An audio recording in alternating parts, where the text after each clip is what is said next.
Welcome to Tamil பட்டாளம். இன்னைக்கு நம்ம பார்க்க போறது TNPSC exam group 2, group 4, group 1க்கான டெஸ்ட் பேட்ச் கொஸ்டின் தான். அதுல நம்ம ஏற்கனவே என்ன பண்ணிருக்கோம் அப்படின்னா 8 தொகை நூல்கள் பார்த்திருக்கோம். இன்னைக்கு நம்ம பார்க்கக்கூடியது 10 பாட்டு நூல்கள். 10 பாட்டு நூல்களில் முதலிடம் பெறக்கூடிய நூல் எது அப்படின்னா திருமுருகாற்றுப்படை. இப்போ 10 பாட்டு நூல்கள் அப்படின்னா நம்மளுக்கு முருகு, பொருநாறு, 12 முல்லை, பெருக்கு வளமதுர காஞ்சி, மருவினிய, கோள நெடுநல் வாடை, கோள் குறிஞ்சி, பட்டினப்பாலை, கடாத்தோடும் 10 அப்படின்னு சொல்லிட்டு 10 நூல்கள் என்ன பண்ணிருப்பாங்க, கொடுத்திருப்பாங்க. அதுல ஃபர்ஸ்ட் நூல் எது, முதலிடம் பெறக்கூடிய நூல் எது அப்படின்னா அது திருமுருகாற்றுப்படை. திருமுருகாற்றுப்படை நூலினுடைய ஆசிரியர் யாரு அப்படின்னா நக்கீரர். திருமுருகாற்றுப்படையினுடைய பாட்டுடை தலைவன் அப்படின்னா முருகன் தான் பாட்டுடை தலைவன். திருமுருகாற்றுப்படை அப்படிங்கிறப்போ முருகப்பெருமானதான் சொல்லியிருக்காங்க. திருமுருகாற்றுப்படையில எத்தனை அடிகள் இருக்கும் அப்படின்னா 317 அடிகள் இருக்கு. 12 திருமுறைகளில் திருமுருகாற்றுப்படை எந்த திருமுறையில் இடம்பெற்றுள்ளது? 11ஆம் திருமுறையில திருமுருகாற்றுப்படை இடம்பெற்றிருக்கு. அதனுடைய வேறு பெயர் என்ன அப்படின்னா திருமுருகாற்றுப்படைக்கு வேறு பெயர் புலவராற்றுப்படை அப்படின்னு சொல்லுவாங்க. இந்த திருமுருகாற்றுப்படை அப்படிங்கிறது எந்த பாவகை? ஆசிரியப்பாவால ஆனது. ஆற்றுப்படுத்துதல் என்பதன் பொருள். ஆற்றுப்படுத்துதல் அப்படின்னா ஒரு புலவர் மற்றொரு புலவரை ஆற்றுப்படுத்துதல் அப்படின்னா வழிநடத்தி கூட்டிட்டு போறது, வழிப்படுத்துதல். திருமுருகாற்றுப்படை எந்த இலக்கிய வகையை சார்ந்தது? இலக்கியம் அப்படின்னா அகமா புறமான்னு சொல்லணும். புற இலக்கிய வகை. முருகனின் அறுபடை வீடுகளையும் பாடக்கூடிய நூல் எது அப்படின்னா அந்த அறுபடை வீடையும் பாடக்கூடிய நூல் பாத்தீங்கன்னா திருமுருகாற்றுப்படை தான். முருகப்பெருமானின் முதல் படை வீடு, ஃபர்ஸ்ட் படை வீடு எது அப்படின்னா அது திருப்பரங்குன்றம். 6வது படை வீடா சொல்லப்படுறதுதான் என்னது? பழமுதிர் சோலை சொல்லுவாங்க. ஃபர்ஸ்ட் திருப்பரங்குன்றம், 6வது என்ன சொல்லியிருக்காங்க அப்படின்னா பழமுதிர் சோலை சொல்லியிருக்காங்க. இப்ப அறுபடை வீடுகள் அப்படின்னு சொல்லிட்டு எனக்கு கீழே கமெண்ட் பண்ணுங்க. திருமுருகாற்றுப்படையின் ஆசிரியரான நக்கீரர் எந்த ஊரை சேர்ந்தவர்? நக்கீரர் எந்த ஊர் அப்படின்னு சொல்லி கேட்டிருக்காங்க. அவர் மதுரையினுடைய கணக்காயனார் மகர் தான் நக்கீரர். உரையாசிரியர், திருமுருகாற்றுப்படையினுடைய உரையாசிரியர் யாரு அப்படின்னா நச்சினார்க்கினியர். சங்க இலக்கிய நூல்களில் எந்த தொகுப்பில் திருமுருகாற்றுப்படை இடம்பெற்றுள்ளது? 10 பாட்டுல இருக்கு. 11 மேல் கணக்கு நூல். 10 பாட்டும் 8 தொகையும் மேல் கணக்கு. திருமுருகாற்றுப்படை உணர்த்தக்கூடிய முக்கிய நோக்கம் என்ன அப்படின்னு பாத்தீங்கன்னா வீடு பேறு அடையிறது தான். மோட்சம் பெறணும், வீடு பேறு அடையணும் அப்படின்னு சொல்லியிருப்பாங்க. கடைச்சங்க நூல்களில் ஒன்றாக கருதப்படுவது, கடைச்சங்க நூல்கள்ல ஒன்னா கருதப்படுறது இந்த திருமுருகாற்றுப்படையை குறிப்பிடுறாங்க. கடைச்சங்க நூல். முருகனை வழிபட செல்லும் பக்தனை எவ்வாறு அழைக்கலாம்? முருகனை வழிபடுறவங்களை என்னன்னு சொல்றாங்க அப்படின்னா புலவர். அவர் புலவர் அப்படின்னு சொல்லியிருக்காங்க. அதனாலதான் அதை புலவராற்றுப்படை அப்படின்னு சொல்லி குறிப்பிடுறாங்க. திருமுருகாற்றுப்படையின் பாட்டுடை தலைவன் முருகனின் வாகனமாக சொல்லப்படுவது, முருகனோட வாகனம்னாவே அது மயில் தான். ஆசிரியரினுடைய தந்தை பெயர் கேட்டிருக்காங்க. நம்ம இப்ப சொன்னோம் மதுரை கணக்காயனார் மகனார் தான் நக்கீரர். பொருணராற்றுப்படை, இந்த பொருணராற்றுப்படை அப்படிங்கிறது எந்த வகையில இருக்கு? நம்ம 10 பாட்டு நூல்கள்ல இருக்கு. பொருணராற்றுப்படையின் ஆசிரியர் யாரு? முடத்தாம கன்னியார். பாட்டுடை தலைவன் யாரு? பொருணராற்றுப்படையினுடைய பாட்டுடை தலைவன் கரிகால் பெருவளத்தான். பொருணராற்றுப்படை எத்தனை அடிகள் கொண்டது அப்படின்னா 248 அடிகள் இருக்கு. அந்த பொருணராற்றுப்படை எந்த பாவகையால் ஆயிருக்கு அப்படின்னா வஞ்சியடி கலந்த ஆசிரியப்பா. பொருணராற்றுப்படை வஞ்சியடி கலந்த ஆசிரியப்பாவால் ஆனது. அந்த பொருணராற்றுப்படையினுடைய திணை என்ன அப்படின்னா பாடக்கூடியது, பாடான் திணை. அதுல உள்ள துறை என்ன அப்படின்னா அது ஆற்றுப்படுத்துதல், ஆற்றுப்படை துறை சொல்லுவாங்க, பாடான் திணை சொல்லுவாங்க. பொருணர்னா யாரு? பொருணர்னா பாடி புகழ்வோர், பாடி புகழ்றவங்களதான் பொருணர், கூத்தர் அப்படின்னு சொல்லி சொல்றாங்க. ஆற்றுப்படை நூல்கள்லயே காலத்தால் முந்தியது, காலத்தால் முந்தியது எது அப்படின்னா ஆற்றுப்படைகள்ல காலத்தால் முந்தியது அப்படிங்கிறது பெரும்பானாற்றுப்படை. பெரும்பானாற்றுப்படை. கரிகாலனினுடைய கவித்திறனையும் கொடையையும் போற்றும் நூல் எது அப்படின்னா பொருணராற்றுப்படை. பொறுமையா கரிகாலனினுடைய கவித்திரத்தையும் கொடையையும் போற்றக்கூடியது. பொருணர் எத்தனை வகையா பிரிக்கிறாங்க அப்படின்னா பொருணர்களை 3 வகையா பிரிப்பாங்க. பொருணன், பொருணர், பொருணர்கள் அப்படின்னு சொல்லி பிரிப்பாங்க. பொருணராற்றுப்படை எந்த நிலத்து மன்னனை பற்றியது அப்படின்னா அது சோழ நாடு, சோழ நாடு பற்றியது. பரிசில் பெற்று செல்லும் பாண்டியரை கரிகாலன் எத்தனை அடி நடந்து சென்று வழி அனுப்புவான் அப்படின்னு கேட்டிருக்காங்க. 7 அடி. காலில் 7 அடி பின் சென்று அப்படின்னு வந்திருக்கணும். அந்த 7 அடி பின்னாடி சென்று வழி அனுப்புவாரு. இந்நூலில் எதனை போன்ற தொடை உடைய யானையினுடைய தும்பிக்கை விவரிக்கப்பட்டுள்ளது அப்படின்னா அது விரலியினுடைய கை மாதிரி இருக்கிறது. பொருணராற்றுப்படை எந்த திணையை சார்ந்த நூல்? இந்த பொருணராற்றுப்படை புறத்திணை. யாழை பற்றிய செய்திகள் அதிக இடம் பெற்றுள்ள நூல். யாழை பத்தி அதிகமா இருக்கிறது பாத்தீங்கன்னா பொருணராற்றுப்படையில தான். கரிகாலன் இளமையிலேயே வென்ற போர். கரிகாலன் வெண்ணி பரந்தலை போர். வெண்ணி பரந்தலை போர் தான் இளமையிலேயே வென்ற ஊர் சொல்லியிருக்காங்க. அதான் போர். கரிகாலனுடைய போர்னாவே அந்த வெண்ணி பரந்தலை போர் தான் சிறப்பா சொல்லப்படுது. முடத்தாம கன்னியார். இந்த முடத்தாம கன்னியார் அப்படிங்கறதுல முட அப்படிங்கிறது என்ன அப்படின்னு சொன்னா அவங்க உடம்பு ஊனமா இருக்கிறதா, முடமா இருக்கிறதா அப்படி குறிப்பிட்டிருக்காங்க. கரிகாலன் பரிசீலர்களுக்கு வழங்கக்கூடிய பரிசு பொருள். கரிகாலன் எந்த பரிசு கொடுப்பாரு அப்படின்னா பொற்றாமரை கொடுப்பாரு. பொருணராற்றுப்படைக்கு உரை எழுதியவர். உரை யார் எழுதியிருக்காங்க? நச்சினார் கிணியர் உரை எழுதியிருக்காங்க. உப்பை விற்று பிழைப்பவர்களை இந்நூல் எவ்வாறு குறிப்பிடுகிறது? உப்பை வித்து பிழைக்கிறவங்கள உமனர் அப்படின்னு சொல்றாங்க. பழுமரம் தேரும் பறவை போல.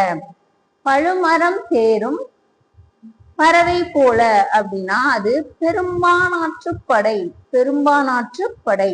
இந்த பெரும்பானாற்றுப்படை நூலுக்கு உரை எழுதினவங்க நச்சினார் கிணியர். நச்சினார் கிணியர். 10 பாட்டு நூல்களில் காலத்தால் எத்தனையாவது நூலாக இது கருதப்படுகிறது? 10 பாட்டு நூல்லையே இந்த பெரும்பானாற்றுப்படை 4வதா கருதப்படுது. 4வதாக கருதப்படுகிறது. பாணர்களின் வறுமையை போக்க மன்னரிடம் ஆற்றுப்படுத்துவது. பாணருடைய வறுமையை போக்கணும் அப்படின்னா ஆற்றுப்படுத்துறது பாத்தீங்கன்னா அது புறம் சார்ந்த நூலாதான் இருக்கணும். மன்னன் இளந்திரையன் யாருடைய மரபில் வந்தவனாக கூறப்படுகிறது? இளந்திரையன், திரையன் அப்படின்னு சொல்லுவாங்க இல்லையா, அதனால இந்த திரையர் மரபு சோழர் வழியில வந்திருக்காரு அப்படின்னு சொல்லியிருக்காங்க. பெரும்பானாற்றுப்படை எதை பற்றிய செய்திகளை அதிகம் சொல்லும் அப்படின்னா அது நிலவளம் பத்தியும் மக்களினுடைய உணவு முறைகள் பத்தியும் சொல்லக்கூடியதுதான் என்னது பெரும்பானாற்றுப்படை. முல்லைப்பாட்டில் தலைவிக்காக நற்சொல் கேட்டவர். முல்லைப்பாட்டுல தலைவிக்காக நல்ல சொல்லு கேட்டவங்க முதுப்பெண்டீர். பாசறையில் விளக்கேந்தி நின்றவர்கள். பாசறையில விளக்கேத்தி நின்னவங்க யாருன்னா அவங்க யவன பெண்கள். வாழேந்தி நின்றுட்டு இருப்பாங்க இல்லையா பாசறையில, அந்த மங்கையர்கள் தான் யவன பெண்கள் அப்படின்னு சொல்றாங்க. முல்லைப்பாட்டு முழுமைக்கும் உரை எழுதியவர். முல்லைப்பாட்டு ஃபுல்லாவே உரை எழுதியவர் பாத்தீங்கன்னா நம்மளுக்கு மோஸ்ட்லி நச்சினார் கிணியர் தான் முழு உரை கொடுத்திருப்பாங்க. மதுரை காஞ்சி நூலினுடைய ஆசிரியர். மதுரை காஞ்சி அப்படின்னா மாங்குடி மருதனார். மதுரை காஞ்சி மாங்குடி மருதனார். மதுரை காஞ்சி நூலினுடைய பாடுடை தலைவன் யாரா சொல்லுவாங்க நம்மளுக்கு? தலையாலங்கானத்து செருவென்ற பாண்டியன் நெடுஞ்செழியன். அவர் தான் மதுரை காஞ்சிக்கு. மதுரை காஞ்சியினுடைய அடிகள் எவ்வளவு இருக்கும் அப்படின்னா அதுதான் இருக்கிறதுலயே 782 அடி இருக்கும். 10 பாட்டு நூல்களில் அடி அளவில் மிகப்பெரிய நூல் அப்படின்னு நம்ம சொல்லப்படுறது. ஏன்னா அதுதான் 782 இருக்கும் மதுரை காஞ்சி. மதுரை காஞ்சியில் மதுரையை பற்றி மட்டும் குறிப்பிடக்கூடிய அடிகள் 354 அடிகள். 354 அடிகள்லயுமே நம்மளுக்கு பாடல்கள்லயுமே என்ன பண்ணிருக்காங்க அப்படின்னா இதுல மதுரையை பத்தி மட்டுமே குறிப்பிட்டிருக்காங்க. காஞ்சி என்ற சொல்லின் பொருள், காஞ்சினாவே நிலையாமை, நிலையாமையை பத்தி சொல்லக்கூடியது. மதுரை காஞ்சியினுடைய வேறு பெயர் என்ன அப்படின்னா அத மாநகர், மாநகர் பாட்டு அப்படின்னு சொல்லி கொடுத்துருக்காங்க. அதாவது கூடல் தமிழ் அப்படின்னு சொல்லுவாங்க இந்த மதுரை காஞ்சிய மாநகர் பாட்டு. எந்த வகையை, எந்த பாவகை அப்படின்னு பாத்தீங்கன்னா இந்த மதுரை காஞ்சி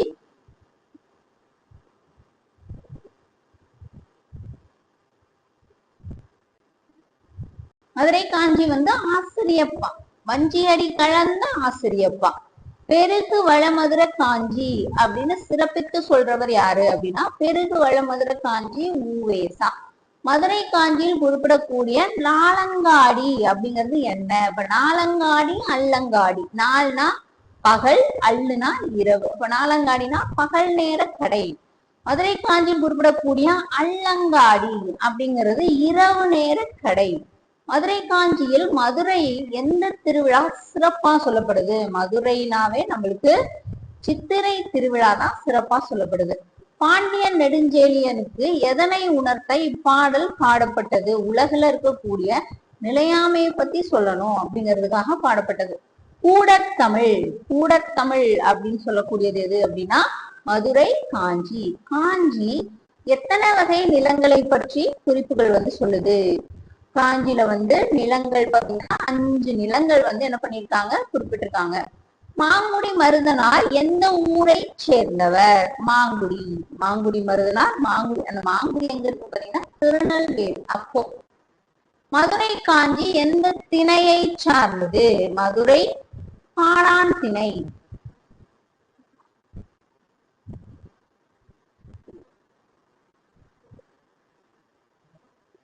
மொத்தம் எத்தனை சீர்கள்? சீர்கள்னாலும் சரி அடிகள்னாலும் சரி நம்ம 752 தான் சொல்லணும். பத்துப்பாட்டில் உள்ள அகமும் புறமும் கலந்த நூல் அப்படின்னா பத்துப்பாட்டுல அகமும் புறமும் மதுரை காஞ்சி. பத்துப்பாட்டுல அப்படின்னு பாத்தீங்கன்னா அகமும் புறமும் கலந்த நூல் அப்படி சொல்லி கேட்டிருக்காங்க. உங்களுக்கு 8 தொகை அப்படின்னா என்ன சொல்லிருக்காங்க, பண்பாடல் அகமும் புறமும் கலந்தது வரும். பாத்தீங்கன்னா நம்மளுக்கு நெடுநல் வாடை தான் அதிகமா வரும். ஆனா அது மாத்துக்கங்க, அகமும் புறமும் ரெண்டும் கலந்த நூலா நம்மளுக்கு குறிப்பிடுறது பாத்தீங்க அப்படின்னா நெடுநல் வாடையை தான் குறிப்பிடுவாங்க. மதுரை காஞ்சியை இயற்றிய மாங்குடி மருதனாரை மாங்குடி மருதன் என சிறப்பித்து கூறக்கூடிய நூல் புறநானூறு. நெடுநல் வாடை நூலினுடைய ஆசிரியர் நக்கீரர். நெடுநல் வாடை எந்த வகை நூல்களில் ஒன்று? அது நம்மளுக்கு பத்துப்பாட்டு, பத்துப்பாட்டு நூல்ல ஒண்ணுதான் என்னது நெடுநல் வாடை. நெடுநல் வாடையினுடைய அடிகள் அப்படின்னு பாத்தீங்கன்னா அது 188 அடிகள். எந்த பாவகை? நெடுநல் வாடை ஆசிரியப்பா. நெடுநல் வாடையின் பாட்டுடை தலைவன், நெடுநல் வாடையினுடைய பாட்டுடை தலைவன் பாண்டியன் நெடுஞ்செழியன். நெடுநல் வாடை என்ற பெயரில் உள்ள வாடை அப்படின்னா அது வாடை அப்படிங்கிறது காற்று. தலைவனை பிரிந்த தலைவிக்கு அது எத்தகைய வாடையாக அமைஞ்சிருக்கு? பிரிஞ்சிருக்காங்க அப்படின்னா அது நெடு வாடையா அமைஞ்சிருக்கும். சேர்ந்திருக்கிறாங்கன்னா அது நல்வாடையா அமைஞ்சிருக்கும். குறிஞ்சி பாட்டின் ஆசிரியர் குறிஞ்சி கபிலர். குறிஞ்சி பாட்டு அப்படிங்கிறது 10 பாட்டு உள்ள ஒண்ணு. குறிஞ்சி பாட்டினுடைய அடிகள் அப்படின்னு பாத்தீங்கன்னா குறிஞ்சி 261. எந்த வகை? எல்லாமே ஆசிரியப்பா தான். ஆசிரியப்பா யாருக்கு தமிழ் அறிவுறுத்தலுக்காக கபிலர் இந்நூலை இயற்றினார்? யாருக்கு சொல்லணும் அப்படின்னா ஆரிய அரசனான பிரகதத்தன் இருக்கார் இல்லையா, அவருக்கு தமிழ் பத்தி சொல்லணும் அப்படிங்கிறதுக்காக அந்த கபிலர் இந்த குறிஞ்சி பாட்டை இயற்றியிருக்காரு. பட்டினப்பாலை எந்த திணை வகை? பட்டினப்பாலை பாலை திணை வகை. பட்டினப்பாலையை இயற்றியவர் படியலூர் முருத்திரன் கண்ணனார். பாட்டுடை தலைவன், பட்டினப்பாலையினுடைய பாட்டுடை தலைவன் கரிகால் பெருவளத்தான். பட்டினம் அப்படிங்கிறது எதை குறிக்குது அப்படின்னா இந்த பட்டினம் அப்படிங்கிறது காவிரி பூம்பட்டினம். பொருளீட்ட செல்லக்கூடிய தலைவன் தன் காதலியின் தோள்களை எதனோடு ஒப்பிடுகிறான் அப்படின்னா சோழனினுடைய செங்கோல் அதை ஒப்பிடுறாரு. பட்டினப்பாலை பாடிய புலவருக்கு கரிகாலன் வழங்கிய பரிசு 16,100,000 பொற்காசுகள் கொடுத்திருப்பாரு. ஏற்றுமதி இறக்குமதி பற்றி விரிவாக கூறக்கூடிய நூல் அப்படின்னா அது பட்டினப்பாலை தான். பட்டினப்பாலையில் குறிப்பிடக்கூடிய முக்கிய ஆறு பாத்தீங்கன்னா காவிரி ஆறு குறிப்பிடுவாங்க பாலையில. சோழ மன்னன் திருமாவளவன் என்பது அப்படிங்கிறது யாரை குறிக்கக்கூடியது? கரிகாலன் பத்தி தான். சோழ மன்னன் திருமாவளவன்னா கரிகாலன். சோழ மன்னன் திருமாவளவன், வளவன் அப்படிங்கிறது தான் அவருடைய இயற்பெயர். திரு அப்படின்னு சொல்லிட்டு அடைமொழியோட திருமாவளவன் வந்திருக்கும். இவர் இந்த கால் அவருக்கு ஒரு விபத்துல கருகுனதுனால கரிகாலன் அப்படின்னு சொல்லிட்டு அவர் குறிப்பிடுவாங்க. 10 பாட்டு நூல்களில் காலத்தால் முந்திய நூல், 10 பாட்டுல காலத்தால் முந்தியது எது அப்படின்னா அது பட்டினப்பாலை. முந்தியது பட்டினப்பாலை. முட்டா சிறப்பின் பட்டினம் அப்படின்னு சொல்லிட்டு புகார் குறிப்பிடும். காவிரி பூம்பட்டினம் தான் புகார். பட்டினப்பாலையில் உள்ள அகப்பொருள் செய்தி பாத்தீங்கன்னா தலைவன் தலைவி பிரிவு பத்தி சொல்லும். சோழ நாட்டு வணிகர்களின் நேர்மையை பற்றி குறிப்பிடும் நூல். வணிகர்களினுடைய நேர்மை பத்தி, ஏற்றுமதி இறக்குமதி பத்தி எல்லாம் பட்டினப்பாலை தான். ஆசிரியர் வேறு எந்த 10 பாட்டு நூலை பாடியுள்ளார்? இந்த பட்டினப்பாலையினுடைய ஆசிரியர் பெரும்பானாற்றுப்படையை பாடியிருக்கிறாரு. காவிரி பூம்பட்டினத்தில் சுங்கசாவடி மற்றும் புலிலட்சணையை பற்றி பாடக்கூடிய நூல் இது. புலிலட்சணை பத்தியும் சுங்கச்சாவடி இருந்திருக்கு அப்படின்னு சொல்லக்கூடியது பாத்தீங்கன்னா பட்டினப்பாலை. காவிரி பூம்பட்டினம் எந்த ஆற்றின் கரையில் அமைந்துள்ளது? எந்த ஆற்றோட கரையில அமைஞ்சிருக்கு? காவிரி ஆற்றோட கரையில அமைஞ்சிருக்கு. 10 பாட்டு நூல்களில் அகப்பொருளும் புறப்பொருளும் கலந்து வரக்கூடிய நூல் எது? 10 பாட்டுல அகமும் புறமும் கலந்து வர்ற ஒண்ணு அப்படின்னு பாத்தீங்கன்னா நம்மளுக்கு எது ஆப்ஷன்ல இருக்குன்னு பாத்துக்கோங்க. பட்டினப்பாலை இருந்துச்சுன்னா பாலையும் சொல்லுவாங்க, நெடுநெல் வாடையும் சொல்லுவாங்க. பட்டினப்பாலை உணர்த்தும் முக்கிய அறநெறி அப்படின்னா முக்கிய அறநெறி எது சொல்லுது? காதலை விட பொருள் பெரிதல்ல அப்படின்னு சொல்லக்கூடியதுதான். ஏன்னா அகம் சார்ந்து அதிகமா சொல்லும். அதனால இது அகமா புறமா அப்படிங்கிறது. அகமா புறமான்னு ஒரு சர்ச்சை எழுப்பக்கூடிய நூலா இருக்கிறது தான் என்னது நம்மளுக்கு இந்த அகம்புறம் கலந்த நூல்னு சொல்லுவாங்க. மலைபடு கடாம் எந்த தொகுப்பை சார்ந்த நூல்? இந்த மலைபடு கடாம் அப்படிங்கிறது நம்மளுக்கு இப்ப 10 பாட்டு, அதனால 10 பாட்டு. நூலினுடைய மொத்த அடிகள் 583. மலைபடு கடாம் 583. மலைபடு கடாமோட வேறு பெயரு கூத்தராற்றுப்படை. மலைபடு கடாமினுடைய ஆசிரியர் பெருங்குன்றூர் பெருங்கௌசிகனார். மலைபடு கடாமினுடைய பாட்டுடை தலைவன் நன்னன் செய் நன்னன். மலைபடு கடாமில் உள்ள கடாம் அப்படின்னா ஓசையை குறிக்கக்கூடியது. கடாம்னா என்னது? ஓசை. மலைக்கு எதனை ஓமையாக்கி கூறியிருக்காங்க? இந்த மலைபடு கடாம்ல யானையை சொல்லியிருப்பாங்க, யானை ஓமையாக்கி சொல்லியிருப்பாங்க. மலைபடு கடாமினுடைய பாவகை அப்படின்னு பாத்தீங்கன்னா ஆசிரியப்பா அகவற்பா. நன்னன் என்ற குறுநில மன்னன் எந்த பகுதியை ஆட்சி செஞ்சுட்டு வந்திருக்கிறாரு?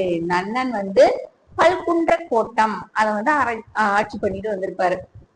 மலைபடு கடாம் திணை வகை பாடான் திணை. ஆற்றுப்படை நூல்களில் அளவில் பெரிய நூல் அப்படின்னா அது மலைபடு கடாம் தான். பெருங்குன்றூர் பெருங்கௌசிகனார் அப்படிங்கிறவரு எந்த ஊரை சேர்ந்தவர்? இரணியமுற்றத்து பெருங்குன்றூர் பெருங்கௌசிகனார். மலையில் தோன்றும் பல வகை ஓசைகளை எதற்கு ஓமையாக கூறியிருக்காங்க? அந்த யானை மதம் குறிக்கும் இல்லையா, அதுக்கு சொல்லியிருப்பாங்க. 10 பாட்டு நூல்களில் மலைபடு கடாம் எத்தனையாவது நூலா இருக்குது? 10 பாட்டுல 10வது நூலா இருக்குது, கடைசி. நன்னனின் தலைநகரம். நன்னனோட தலைநகரம் செங்கன்மா. காணவர் சிறுகுடியில் என்ன உணவுகள் கிடைக்கும் அப்படின்னு சொல்லிட்டு மலைபடு கடாம் குறிப்பிடுது அப்படின்னா தேனும் கிழங்கும் கிடைக்கும். மலைபடு கடாம் நூலில் விவரிக்கப்படும் முதன்மையான மலை அப்படின்னா அது நவீரமலையை குறிப்பிடும். நவீரமலை. கூத்தர்களை மன்னனிடம் ஆற்றுப்படுத்துவதற்கு எப்படி பெயரு அப்படின்னா கூற்றர்களை ஆற்றுப்படுத்துறதுனால அது கூத்தராற்றுப்படை. மலைபடு கடாம் நூல்ல எந்த நதியை பற்றி குறிப்புகள் அதிகமா இருக்கும்? சேயாறு. மலைபடுகடாம் என்ற பெயரை குறிப்பிட்ட உரையாசிரியர் யாருன்னா உரையாசிரியர் நச்சினார் கிணியர். 10 பாட்டு நூல்கள் மோஸ்ட்லி உரையாசிரியர் நச்சினார் கிணியர். சிறுபானாற்றுப்படை எந்த வகை இலக்கியத்தை சார்ந்தது? சிறுபானாற்றுப்படை அப்படின்னா 10 பாட்டு. ஆசிரியர் யாரு? சிறுபானாற்றுப்படை. சிறுபானாற்றுப்படை இடைக்களி நாட்டு நல்லூர் நத்தத்தனார் வருவாங்க. பாட்டுடை தலைவனா யார் வருவாங்க அப்படின்னா சிறுபானாற்றுப்படைக்கு நல்லியக்கோடன் வருவாங்க. எத்தனை அடிகள் இருக்கு சிறுபானாற்றுப்படை? 269 அடிகள். எந்த பாவகை? ஆசிரியப்பா. சிறுபாணர் அப்படின்னா யார சொல்றாங்க அப்படின்னு பாருங்க, சிறிய யாழ் இசைப்பவங்க தான் சிறுபாணர்கள். சிறுபானாற்றுப்படை எத்தனையாவதா நம்மளுக்கு வந்திருக்கு? சிறுபானாற்றுப்படை 3ஆவதா இருக்கு. ஆற்றுப்படை வழிபடுத்துதல். ஆற்றுப்படை வழிபடுத்துதல். சிறுபானாற்றுப்படை உரையாசிரியர் நச்சினார் கிணியர். நல்லியக்கோடன் ஆட்சி செய்த நாடு கோய்மா நாட்டு நல்லியக்கோடன். எந்த வகை பாடல்? ஆற்றுப்படை அப்படிங்கறதுனால ஆற்றுப்படை பாடல். சிறுபானாற்றுப்படையின் வள்ளலின் பண்பு எப்படி வர்ணிக்கப்படுகிறது? வள்ளலோட பண்பு அப்படிங்கிறது எப்படி வர்ணிக்கப்படுது அப்படின்னு சொல்லி கேக்குறாங்க. வள்ளலினுடைய கொடை பண்பு வர்ணிக்கப்படும். அதுல கூறப்படக்கூடிய கருத்து அப்படின்னு பாத்தீங்கன்னா என்ன கருத்து சொல்லியிருக்காங்க? வள்ளலினுடைய புகழ்ச்சி பத்தி சொல்லக்கூடியது. சிறுபானாற்றுப்படையில் இதெல்லாம் வள்ளலின் புகழ்ச்சி. சிறுபானாற்றுப்படையில் குறிப்பிடக்கூடிய பயணம் எதற்காக? இந்த பயணம் அப்படின்னு பாத்தீங்கன்னா சிறுபானாற்றுப்படையினுடைய பயணம் பறித்து வர்றதுக்காக போறதுதான். இந்த சிறுபானாற்றுப்படையில் வரும் இயற்கை விளக்கம் எதனை குறிக்கிறது அப்படின்னா இயற்கை விளக்கம் நாட்டினுடைய வளம் பத்தி குறிப்பிடுது. நம்மளுக்கு டெஸ்ட் பேட்ச் கொஸ்டின் தான் இன்னைக்கு பார்த்துட்டு இருக்கோம். ரெகுலராகவே நம்மளுக்கு வீக்லி ட்வைஸ் டெஸ்ட் நம்மளுக்கு நடந்துட்டு தான் இருக்கு. அட்டன் பண்ணுங்க, உங்களுக்கு யூஸ்ஃபுல்லா இருக்கும். நெக்ஸ்ட் அடுத்த ஒரு வீடியோல பார்க்கலாம். தேங்க்யூ.